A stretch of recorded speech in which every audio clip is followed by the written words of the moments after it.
Shalom, shalom, shalom, que le Seigneur vous bénisse et que sa grâce surabonde sur vous. Je suis votre serviteur, le révérend prophète Jérémie Zoé, et je viens ici avec un thème assez capital qui dit « Rencontre le diable ».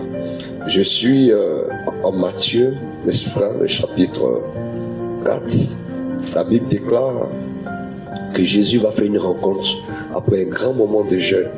Pour ceux qui lisent la Bible, vous allez constater que Jésus, qui est le Fils de Dieu, va rentrer dans un moment de jeûne, un moment de prière, pour préparer son ministère, pour préparer sa montée, mais pour préparer surtout ses arrières, pour que lorsqu'il va démarrer le ministère, les choses se passent bien. Vous savez, lorsque Jésus va rentrer dans ce temps de jeûne, c'était un temps de 40 jours. Aujourd'hui, tout le monde ne peut pas jeûner 40 jours. Tout le monde ne peut pas passer 40 jours devant le trône de Dieu. Mais la Bible déclare qu'il y a eu 3 hommes qui ont réussi à le faire. Il y a eu Jésus, il y a eu Élie et il y a eu Moïse. Et dans le cas de Jésus, la Bible déclare que le 40e jour de son jeûne, le Saint-Esprit va descendre sur lui et le Saint-Esprit va attraper ses mains, et va le conduire dans le désert. Lorsque Jésus arrive dans le désert, la Bible déclare qu'il va rencontrer une entité, il va rencontrer une personnalité, il va rencontrer quelqu'un que la Bible appelle le diable. La Bible déclare, je fais la lecture pour toi, Matthieu chapitre 4. Ensuite, l'Esprit de Dieu conduisit Jésus dans le désert pour qu'il soit tenté par le diable. Après avoir passé 40 jours et 40 nuits sans manger, Jésus eut faim et le diable, le tentateur, s'approcha de lui. Si tu es le Fils de Dieu, ordonne à cette pierre de se changer en pain. Jésus lui répondit, l'homme ne vivra pas seulement de pain, mais de toute parole qui sort de la bouche de Dieu. Alors le diable le transporta, l'emmena jusqu'à Jérusalem dans la ville sainte, le plaça au-dessus du temple et lui dit, si tu es le Fils de Dieu, jette-toi en bas, car l'Écriture déclare, Dieu ordonnera pour toi des ordres à ses anges et ils te porteront sur les mains pour éviter que ton pied ne heurte une pierre. Jésus lui répondit, l'Écriture déclare aussi, ne mets pas à l'épreuve le Seigneur ton Dieu. Le diable l'emmena encore sur une haute montagne et lui fit voir tous les royaumes de ce monde et leur splendeur. Il lui dit, je te donnerai tout cela si tu te mets à genoux devant moi et m'adores. Jésus lui dit, va-t'en Satan, car la Bible déclare, tu adoreras l'Éternel ton Dieu seul et à lui seul tu rendras un culte. Cette fois-ci, le diable le laissa et des anges vinrent alors auprès de Jésus pour lui servir. Dieu veut que ton ministère soit un ministère où les anges vont opérer, où la puissance de Dieu sera au rendez-vous, où la gloire de Dieu sera perpétuelle avec toi. Dieu veut faire de ton ministère un ministère de miracle de signes. Mais pour que cela soit possible, tu dois faire une rencontre. Beaucoup de personnes aujourd'hui n'ont pas fait de rencontre. Vous savez, Dieu, on ne rencontre Dieu qu'une seule fois dans la vie. Lorsque tu as rencontré Dieu, Dieu s'établit en toi. Dieu devient le Dieu de ton appel, le Dieu de ton alliance. Et personne ne va réussir à vous séparer. De la même manière, tu ne rencontres le diable qu'une seule fois dans ta vie. On ne le rencontre pas 2 fois. Il y a un moment dans ton ministère où tu es appelé à rencontrer le diable. Écoute-moi très bien. Beaucoup de personnes aujourd'hui ne réussissent pas dans le ministère. Beaucoup de personnes sont déboussolées, désorientées, juste parce qu'elles sont en train de traverser, de faire la rencontre avec le diable.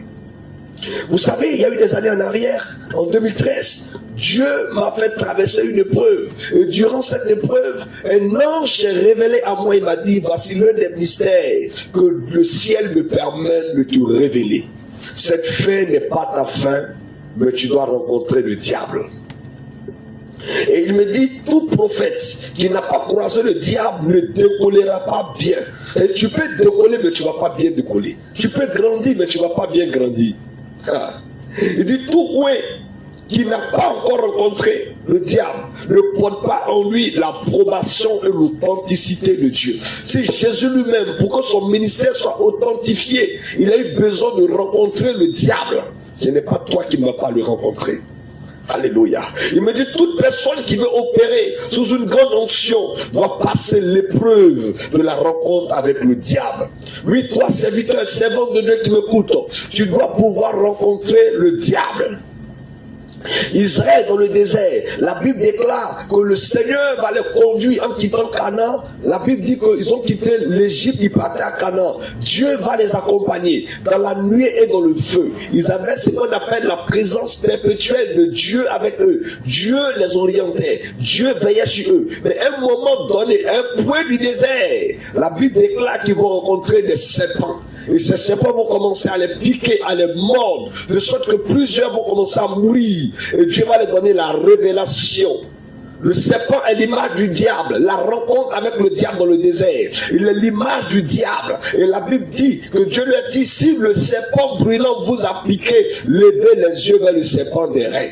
Vous serez guéris. Beaucoup de personnes, lorsqu'ils croisent le diable, le défi c'est qu'ils baissent les regards. Le problème c'est qu'ils baissent les yeux. Le problème c'est qu'ils regardent au problème qui vient de leur arriver. Or, Dieu souhaite que lorsque tu croises le diable, tu lèves les yeux vers les montagnes. La Bible dit, je lève les yeux vers les montagnes, d'où me viendra le secours. Le secours me vient de l'Éternel des armées, qui a fait les cieux et la terre. Il est écrit que ta volonté soit faite sur la terre comme au ciel. Donc tout grand serviteur de Dieu doit rencontrer le diable. Tu ne peux pas combattre quelque chose que tu ne connais pas. Tu ne peux pas combattre quelque chose que tu ne maîtrises pas. Tu ne peux pas combattre quelque chose que tu n'as jamais vu ou rencontré. Tu croiseras le diable dans plusieurs dimensions. Tu croiseras le diable de plusieurs manières. Tu peux croiser le diable par une épreuve dans ta marche. Tu peux croiser le diable par une difficulté. Mais la rencontre avec le diable sera sous plusieurs angles. Et cette rencontre viendra pour éprouver ta marche, ta crédibilité, ton authenticité. Alléluia. Joseph a rencontré le diable. Lorsque ses frères l'ont vendu, c'était sa rencontre avec le diable. Esther a croisé le diable. Ruth a croisé le diable. Son mari est mort. Naomi a croisé le diable. Son mari est mort. Lisez votre Bible. Plusieurs personnes ont croisé le diable. La veuve de Sarepta, elle a croisé le diable. La femme de Sunem a croisé le diable. La veuve de Naïm a croisé le diable. Job a croisé le diable. Lorsque Dieu voulait élever Job, il a fait une rencontre avec le diable. Il a perdu tous ses biens, il a perdu ses enfants, il a perdu tout ce qui faisait sa force. C'était sa rencontre avec le diable. Après cette rencontre, il n'a plus rencontré Satan. On ne rencontre pas le diable deux fois. On ne rencontre pas Dieu deux fois. David lui-même dans le désert, dans les champs, a croisé le diable. C'était le lion et l'ouche.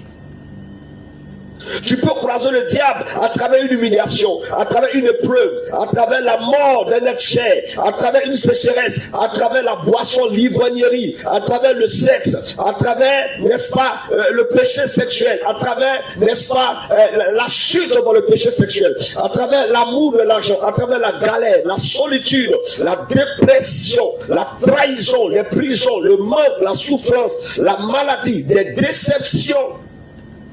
Tu peux croiser le diable au travers de toutes ces réalités. Mais c'est un test, alors n'échoue pas. C'est le prix à payer pour la prochaine dimension. Tu vas passer par là. Sache que plusieurs sont morts, mais sont morts dans le désert. La Bible dit, je lis le passage, en 1 Corinthiens 10, verset 5. La Bible dit, mais la plupart d'entre eux ne furent point agréables à Dieu, puisqu'ils périrent dans le désert. Donc la marche est longue et difficile mais passionnante. Sois patient.